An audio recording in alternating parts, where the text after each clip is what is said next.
समस्या पाकिस्तान के लिए यूनिक नहीं है। विश्व में कई देशों में हर जगह हो रहा है।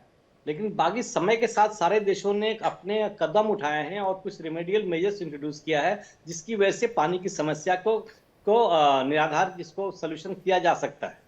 अभी जैसे देखिए पानी का एक नेचुरल रेन वाटर हार्वेस्टिंग होता है, हम्म। जहाँ से रिवर में पानी स्टोर रहता है, बड़े-बड़े गड्ढे होते हैं, वो सब तो हमने भर दिए हैं।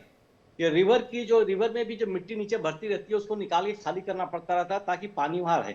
और जितने गड्ढे हैं, नेचुरल गड्ढे जितने थे सबको भर के आज तक सारी सोसाइटीज, कॉलोनीज और शहर बस गए हैं। इस तरीके से नेचुरल वाटर हार्वेस्टिंग तो पाकिस्तान में करीब-करीब खत्म, क्या पूरे विश्व में खत्म हो गई थी।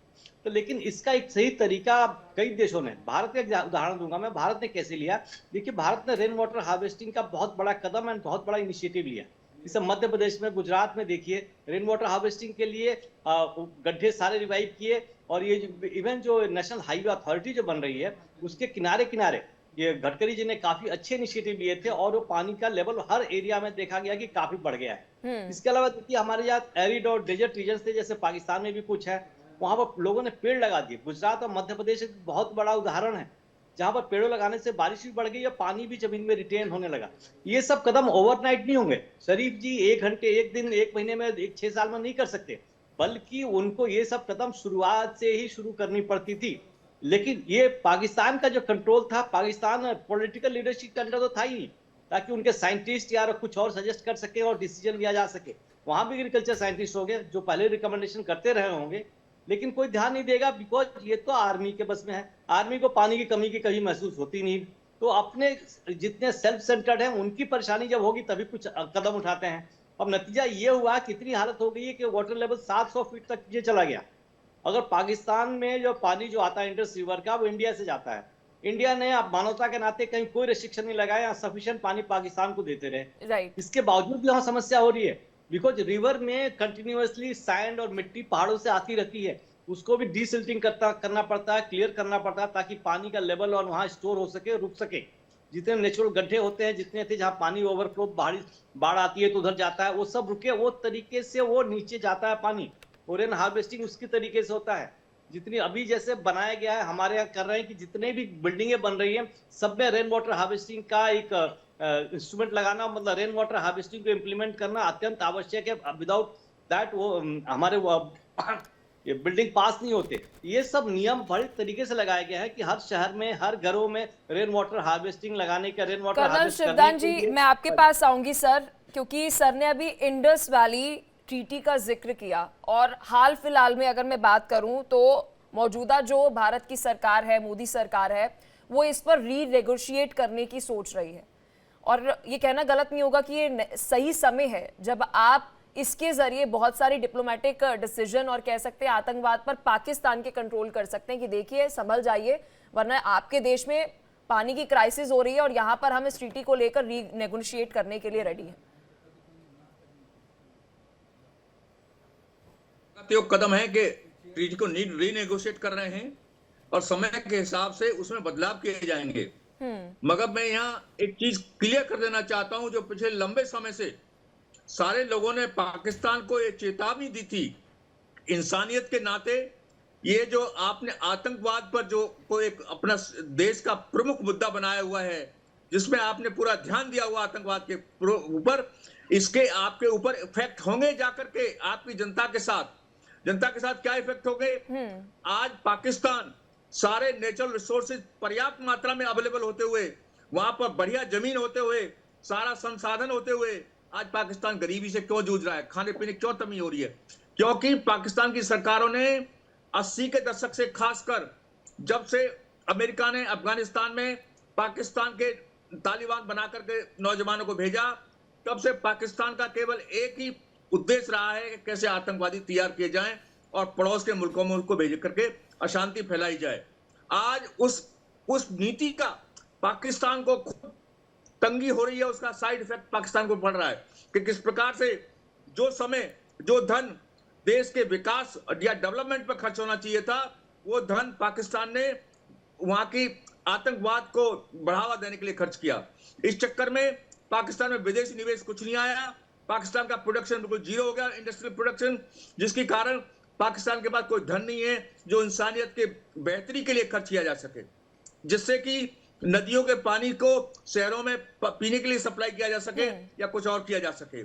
इसलिए एक इंसानियत के लिए, पाकिस्तान की इंसानियत के लिए एक बड़ा दुखद स्थिति है ये, और हमारा पड़ोसी मुल्क होने के नाते हमें उनके साथ पूरी हमदर्दी है कि किस प्रकार से पाकिस्तान की जनता आज खाने के लिए तरस रही है और पीने के पानी जो एक बहुत ही बेसिक जरूरी चीज है उसके लिए तरस रही है। इसके लिए पाकिस्तान को खुद अपने गिरेबान में झांकना पड़ेगा कि ऐसी स्थिति क्यों आई, क्यों उन्होंने अपने देश के डेवलपमेंट या विकास के ऊपर ध्यान क्यों नहीं दिया, और ऐसी एसेंशियल सर्विसेज के ऊपर क्यों नहीं अब तक। हुसैन जावेद जी, देखिए आप पत्रकार हैं और पत्रकार जो है वो पॉलिटिशियंस के साथ साथ जो जनता है दोनों के साथ ही संपर्क रखती है, और पाकिस्तान की सर अगर हम बात करें तो वहां की आर्मी ने और वहां के पॉलिटिशियंस ने, सत्ता में बैठी सरकार ने पिछले 60 से 70 सालों में जनता पर फोकस ही नहीं किया। उनका फोकस केवल और केवल आतंकवाद पर था। अभी महंगाई की आपके देश में प्रॉब्लम, खाने को लोग तरस रहे हैं, और इतना काफी नहीं था कि अब पानी की भी किल्लत होने लगी है। उसके बावजूद भी आप अपने पड़ोसी देशों के साथ, भारत के साथ बना कर नहीं रखते, आतंकवाद पर कंट्रोल नहीं करते। जी आपका बहुत शुक्रिया कि आपने इनवाइट किया, और जो हमारे पार्टिसिपेंट्स हैं उनको भी मैं सलाम पेश करता हूँ। देखिए टॉपिक आपका बहुत आज सेंसिटिव है, और ये वाटर क्राइसिस के हवाले से है। पानी जिसको लिक्विड गोल्ड भी कहते हैं, आपके यहाँ भी कहते हैं और हमारे यहाँ भी कहते हैं, लेकिन क्या ये अच्छा होता कि सिर्फ इसको पानी के हवाले से रखा जाता? मुझे नहीं समझ आ रही कि पानी का आतंकवाद से क्या ताल्लुक है। अभी हमारे एक साथी हैं, वो यहाँ पे कह रहे थे कि हमें पाकिस्तान के साथ हमदर्दी है, पानी पर खर्च होना चाहिए तो आतंकवाद पर खर्च होना हमदर्दी है। सर अगर मुझे कंप्लीट कर देते, मैंने आपकी बात बिल्कुल साइलेंस के साथ सुनी तो अगर काइंडली, तो उसमें ये सर सीधी सी बात है, अगर आपको हमारे साथ हमदर्दी है ये सुन के अच्छा लगा, लेकिन हर चीज को आतंकवाद से मत जोड़े। ये ह्यूमन मसला है, इंसानी मसला है, और उसकी अगर हम वजूहात पे जाएं कि आज ऐसा हो क्यों रहा है, तो सबसे पहली बात है ये सिर्फ पाकिस्तान में नहीं हो रहा है। मैं अभी वर्ल्ड बैंक की रिपोर्ट देख रहा था, इंडिया के पास भी सूरत-ए-हाल ऐसी ही है, हमारे मसले एक जैसे हैं। पाकिस्तान की बात हो रही है, चले मैं आपको उस हवाले से मैं यहाँ पे आपको आगाह करता हूँ कि ये बात ठीक है, हमारे यहाँ एक्यूट वाटर क्राइसिस जो है वो इस वक्त आ चुका है, और ये जो साल है 2025 इसमें हमें बहुत ज्यादा पानी की शॉर्टेज रहने वाली है। अब ऐसा क्यों हो रहा है? ऐसा इसलिए हो रहा है कि इस साल आपके बिल में इतनी ज्यादा बारिशें नहीं हुई हैं, और जब आपको पता है कि हिमालय आपके पास भी है, हिमालय हमारे पास भी है, लेकिन जब इतनी ज्यादा बारिशें नहीं होगी तो डैम हमारे उतने ज्यादा फुल हो नहीं सकते।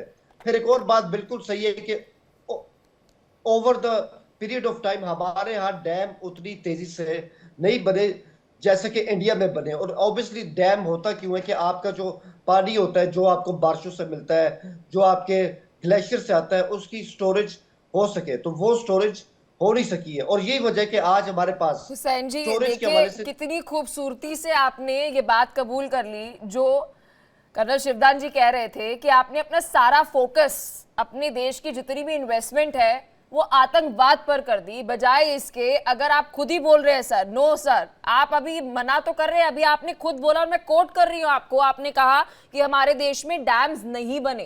दैट मीन्स कि आपका फोकस डेवलपमेंट प्रोजेक्ट्स पर नहीं था, महज और महज आतंकवाद पर था। शिवदान जी बिल्कुल, देखिए मैं इंसानियत के नाते आपको एक एडवाइस कर सकता हूं कि पाकिस्तान की जनता को खड़ा होना चाहिए और इस तरह के शासन से सवाल पूछने चाहिए वहां के से कि ऐसा पिछले 60 सालों में क्यों हुआ है। 80 के दशक से आज तक क्या विकास कार्य पाकिस्तान में हुए हैं? क्यों आपने दूसरे, क्या कोई अपने घर में इस तरह के एलिमेंट्स को पालता है जिस तरह पाकिस्तान ने आतंकवादियों को पाला और उन्हें अफगानिस्तान में भेजा लड़ने के लिए, या उन्हें जम्मू कश्मीर में भेज रहे हैं, या उन्हें और पड़ोसी देशों में सप्लाई, अमेरिका तक जो 26/11 का अटैक हुआ अमेरिका में, उसमें भी पाकिस्तान के आतंकवादी सम्मिलित थे। जो हो रहा है पूरे विश्व में पाकिस्तानी आतंकवादी सप्लाई कर रहा है, क्योंकि पाकिस्तान के मदरसों में जहां बच्चों को शिक्षा दी जानी चाहिए थी, विकास के लिए तैयार किया जाना चाहिए था और अच्छे कार्यों के लिए तैयार किया जाए, वहां पर बच्चों को केवल आतंकवाद की शिक्षा दी गई। उन्हें फंडामेंटलिस्टों ने उन्हें यही बताया कि बस लड़ो। तो क्या इस तरह से लड़ने से देश का विकास हो सकता है? तो यही मैं कहना, आपकी सहानुभूति के लिए, आपकी भलाई के लिए मैं कहना चाहता हूं कि पाकिस्तान की जनता को अपने शासकों से सवाल करना चाहिए कि ऐसा स्थिति क्यों आई और आपने क्या हमारे लिए किया इस दौरान में। हुसैन जी, देखिए, सबसे पहले तो मैं आपसे रिक्वेस्ट ये करूंगा कि अभी मेरी बातचीत जारी थी, आपने मुझे बीच में इंटरप्ट कर दिया, मेरे पॉइंट्स रह गए बीच में। एक और बात, ये पहले हम ये भी तय कर लें कि आज सिर्फ हम आतंकवाद के ऊपर बात करने जा रहे हैं या पानी के क्राइसिस के ऊपर, क्योंकि मुझे यही कहा गया था कि पानी का जो क्राइसिस है इसके ऊपर बात होगी, तो पहले तो हम ये भी तय कर लें। खैर चले, ठीक है। मैं सिर्फ ये कहूंगा, असल मुद्दे पर अगर आए तो हमारे यहाँ ऐसे हुआ क्यों? क्योंकि आबादी में बहुत ज्यादा इजाफा हुआ है, आबादी में बहुत इजाफा हुआ है। लोग जो हैं वो देहात से लेके अर्बन सेंटर्स की तरफ आए हैं और उन पे कोई चेक नहीं रखा गया। उसके बाद जो हमारे बिल्डिंग कोड्स हैं उन पे उस तरह अमल नहीं हुआ, उनको बिल्कुल स्क्रूटनाइज नहीं किया गया। ठीक है, ये सारी इसमें वजूहत, और सबसे बढ़ के क्लाइमेट चेंज का शिकार आप भी हैं, उसका शिकार हम भी हैं, और ये एक बहुत बड़ा चैलेंज है। लेकिन अब चले, ये तो सब के सब मसले हैं, इसका हल भी होना चाहिए। तो इसका हल यही है कि सबसे पहले हमें चाहिए कि हम अपने डैम्स तामीर करें। इसमें मैं आपको बता दूं, हमारे यहाँ 2 बड़े मंसूबे जो हैं अगले 4 से 5 साल में कंप्लीट हो जाएंगे। एक हमारा भाषा डैम का है मंसूबा और एक हमारा मुंडा डैम का है। जब ये दोनों डैम 4 से 5 साल में तैयार हो जाएंगे, काफी हद तक हम इस काबिल हो जाएंगे कि पानी का जो क्राइसिस है उसको कंट्रोल भी कर सके, और जो हमारी स्टोरेज है। तब तक तो सर गाड़ी छूट जाएगी। आप क्या कहेंगे, 4 साल अपनी आवाम को की चाहिए को पानी के बिना गुजारा कर लीजिए? देखिए मैम, बात ये आपको भी पता है कि डैम एक बहुत बड़ा मंसूबा होता है और ये हवा में नहीं बनते हैं, इसके लिए पूरी एक स्कीम होती है। एक सर, डेकेड 70 साल तो बहुत होते हैं, मुझे लगता है सर 70 साल तो बहुत होते हैं। डैम बनने में 70 साल तो नहीं लग जाता सर। और अभी तो आपकी इतनी फाइनेंशियल इकोनॉमिक क्राइसिस देश में हो चुकी है। पहले तो मैं फिर भी कहूंगी कि पाकिस्तान में बहुत सारी ऐसी इंडस्ट्रीज थी जो अच्छा कर रही थी, धीरे धीरे तो ग्राफ डाउन जा रहा है देश का, और आप कह रहे हैं कि बस बहुत जल्द जी डैम बन जाएगा। ओपी तिवारी जी, क्या कहना चाहेंगे? ये बातें कहने सुनने को अच्छी लग रही है। इंडस वैली ट्रीटी पे सर हम जिक्र कर रहे थे, आप अपने पड़ोसी देश से, मतलब ट्रीटी के जरा हम 20% पानी ले रहे हैं, 80% आपको दे रहे हैं इरिगेशन और एग्रीकल्चर के लिए, पीने के लिए आपके पास पानी नहीं। वहां पर बाढ़ आ जाती है तो कहते हैं कि भाई इंडिया वालों ने पानी छोड़ दिया, सूखा हो जाता है तो जी इंडिया वाले दे नहीं रहे हैं। देखिए मैं बात सर आपके पास आऊंगी मैं। ओपी तिवारी जी से सवाल था। इस एपिसोड और इस इशू पे तो इंडिया को ये ब्लेम नहीं कर सकते हैं, लेकिन जब कहते हैं कि बाढ़ आ गई है, अब पानी ज्यादा छोड़ गया, तो इनके पास इंस्ट्रूमेंट होना चाहिए कि ताकि वो रेन को हार्वेस्ट कर सके। मैं पहले भी यही कर रहा था कि जितने कुएं हैं, गड्ढे हैं, सब कुछ है, सब जगह डाइवर्ट करके वो तरीका होता था जहां नेचुरल वाटर जाता था वो धीरे धीरे सीप करता था जमीन के अंदर, और जमीन के अंदर से वाटर लेवल नीचे नहीं जा पाता था। ये सब तो हुआ नहीं। वहां जो पॉपुलेशन बढ़ी है, जैसे अमित साहब बता रहे थे, पॉपुलेशन बहुत बढ़ी है, लेकिन पॉपुलेशन अनकंट्रोल्ड हुआ है। किसी ने ध्यान नहीं दिया है कि कितने गड्ढे भर रहे हैं, कितने रिवलेट्स भर रहे हैं, कितने रिवर के रास्ते वो भर रहे हैं जहां से पानी आता था। क्योंकि ऐसा क्यों हुआ? ऐसा क्यों हुआ कि उनके जो अलग साइंटिस्ट हैं, एग्रीकल्चर है, रूरल डेवलपमेंट के साइंटिस्ट, उनकी कोई महत्व नहीं है। वो हिंदुस्तान जैसे वो भी होंगे, लेकिन उनकी बात पर कोई ध्यान नहीं देता होगा, क्योंकि इनके कंट्रोल जो है कुछ आर्मी जनरलों के पास है, जिनको इससे फर्क नहीं पड़ता था। उनको पानी मिल रहा था पीने के, दे वर नॉट बॉदर्ड। ये सब इशू जो है सरकार को बहुत पहले डिसीजन लेना पड़ता था, काम शुरुआत करनी पड़ती थी। जावेद साहब बता रहे थे कि भाई 2 डैम बन रहे हैं, फर्स्ट क्लास डैम बन रहे हैं, लेकिन डैम तेजी से ही बन सकते हैं अगर उनको फंड मुहैया कराया जा सके, फंड ज्यादा दिया जा सके। लेकिन एक्चुअल फंड का कंट्रोल किसके पास है? आपके प्रधानमंत्री के पास है? मेरे ख्याल से तो नहीं, ये आपके आर्मी टॉप एचेलॉन के पास ही है। उनको समझ में नहीं आएगा, वो नैरो थिंकिंग वाले हैं, उनको नहीं समझ में आया कि देश की आवाम की क्या परेशानी है। तो आपका मेन जो समस्या है आर्मी का टॉप एचेलॉन, जो किसी तरीके से लेकिन ओपी तिवारी जी देखिए, यहाँ पर जो पाकिस्तान से हमारे साथ पत्रकार हुसैन जावेद जी जुड़े हैं, वो उन्हें तो लग रहा है कि जी देखिए कुछ गलत नहीं है मैडम, अभी बस डैम कल ही बनकर तैयार हो जाएंगे, 4 साल बस जनता रह ले। ऐसे सर कैसे हो सकता है? बार बार कह रहे हैं कि आप आतंकवाद जिक्र कर रहे हैं, आतंकवाद जिक्र कर रहे हैं। मुझे लगता है सर समझ नहीं रहे हैं। मैं आतंकवाद का जिक्र इसलिए कर रही हूँ कि भारत देश में एक साथ आजाद हुए थे दोनों देश, हमारे पास 5334 डैम है और आने वाले साल में ये आंकड़ा और ज्यादा बढ़ जाएगा, और पाकिस्तान में 150 डैम है सर। क्यों? क्योंकि हमारे देश का फोकस इंफ्रास्ट्रक्चर डेवलपमेंट में था और आपके देश का फोकस आतंकवाद बढ़ाने में था। जी ओपी तिवारी जी, लेकिन मैं जावेद जी के बात से कहूंगा, मैं इसमें आतंकवाद से अभी लाना नहीं चाहूंगा। मेरी जो समस्या, मैं जो कहना चाहता हूं, पाकिस्तान की जो समस्या है कि जो फंड है, इस फंड को कैसे रेगुलेट किया जाए। ये क्लाइमेट चेंज है और ये समस्या पाकिस्तान के लिए यूनिक नहीं थी, पूरे विश्व में सारे देश सफर कर रहे थे, लेकिन सारे देशों ने इसको एड्रेस किया, सही टाइम पर एड्रेस किया और सही टाइम पर उधर पैसे लगाए, रेवेन्यू एक्सपेंडिचर किया और उसको बढ़ाने की कोशिश की। लेकिन ये पाकिस्तान में नहीं हुआ। ये जावेद साहब एग्री करेंगे, पाकिस्तान में ये नहीं हुआ। उसका कारण मैं बताना चाहूंगा, मेरे ख्याल से, वो मेरे सहमत हो या बताएंगे, मेरे को कन्विंस कर सकते हैं कि मेरे ख्याल से यही हुआ कि जो प्रायोरिटी करते हैं, जब भी कोई खर्चा होता है घर का, तो प्रायोरिटाइज किया जाता है कि हम किस पे कितना खर्च करेंगे, किस में कितना खर्च करेंगे। लेकिन अगर ये पूरा कंट्रोल पॉलिटिकल लीडर्स के पास होता तो ये बिल्कुल ही इस क्षेत्र में अवश्य काम हुआ होता, पैसे भी दिए गए होते। लेकिन ये पाकिस्तान का जो कंट्रोल 1958 से इन जवानों का, इन आर्मी टॉप एचेलॉन के पास है, जो मोस्टली अनप्रोफेशनल हैं, खाली अपना ध्यान रखते हैं, देश की कोई चिंता नहीं है, बिकॉज उनकी ट्रेनिंग ऐसी होती है, दे आर नॉट बॉदर्ड, उनके लोकल लोगों से इंटरेक्शन नहीं है, बिजनेस करते हैं, पैसा इकट्ठा करते हैं, पैसा बाहर करते हैं, और पैसा किधर खर्च करना है ये पॉइंट को जावेद साहब खुद ही बताएंगे कि आर्मी कहाँ खर्च कर रही है। जावेद जी बोलिए सर, बोलिए। सबसे पहली बात तो ये कि हमारे जो भी कार्यकर्ता ना, वो जो भी है, हमें लगता है वो हमारे साथ सिंसियर है और आपको इस बारे में चिंता करने की जरूरत नहीं कि हमारा वो कितना सोच रहे हैं। हम अच्छी तरह जानते हैं, और डैम एक स्टेट का एसेट्स होते हैं, वो किसी एक खास इदारे का एसेट्स नहीं होते हैं। तो ये जरा ठीक कर लें। बाकी मैं, आप देखें, आप थोड़ा सा पोर्ट्रे इस तरह करें जैसे इंडिया के हवाले से सारे मसले हल हो चुके हैं, आपकी प्लानिंग सुपर जा रही है। सर, हमारी प्लानिंग सुपर इसलिए जा रही है क्योंकि हमारी इंटेंशन है। सर, कोई भी देश परफेक्ट नहीं होता। सर, मेरी बात सुनिए। नहीं, आप मेरे देश के बारे में कुछ भी बोलेंगे, मैं यहाँ पे चुपचाप बैठ के सुन लूंगी क्या? सर, मेरी बात सुनिए जावेद जी, मेरी बात सुनिए। मैंने एक बार भी ये बात नहीं कही कि मेरे देश के सारे मसले हल हो चुके हैं, लेकिन हमारे मसले हल करने की इंटेंशन है। अगर आप मुझे बात करने देंगी तो मैं अपना पॉइंट रख पाऊंगा। सोच समझ के अपने वर्डिंग्स को चूज करिए, अपने शब्दों को चूज करिए। Continue please. जी, उसमें सिर्फ ये कि वर्ल्ड बैंक की रिपोर्ट है कि इंडिया में आने वाले सालों में 60 करोड़ लोगों को पानी की शदीद किल्लत का सामना होगा। अगले 15 साल में जितने आपके मेजर सिटी हैं वहां पे अंडरग्राउंड वाटर खत्म हो जाएगा। ये वर्ल्ड बैंक कह रहे हैं, ये मैं नहीं कह रहा। और जो आपकी हिंदी बेल्ट है, जिसमें आपका छत्तीसगढ़ आता है, आपका सीपी आता है, आपका महाराष्ट्र आता है, यहाँ पे पानी की शदीद किल्लत होने वाली है। तो आप इसका भी हल ढूंढे। ये बिल्कुल फ्रेश सर, हम तो हल ढूंढ क्या रहे हैं सर, हमने हल निकाल लिया है। सर, हमारी अलग अलग स्टेट्स के अंदर कोऑर्डिनेशन बहुत अच्छी है। अगर एक स्टेट में कोई वाटर क्राइसिस होती है, उसके लिए हमने बकायदा पूरा सिस्टम बनाया है।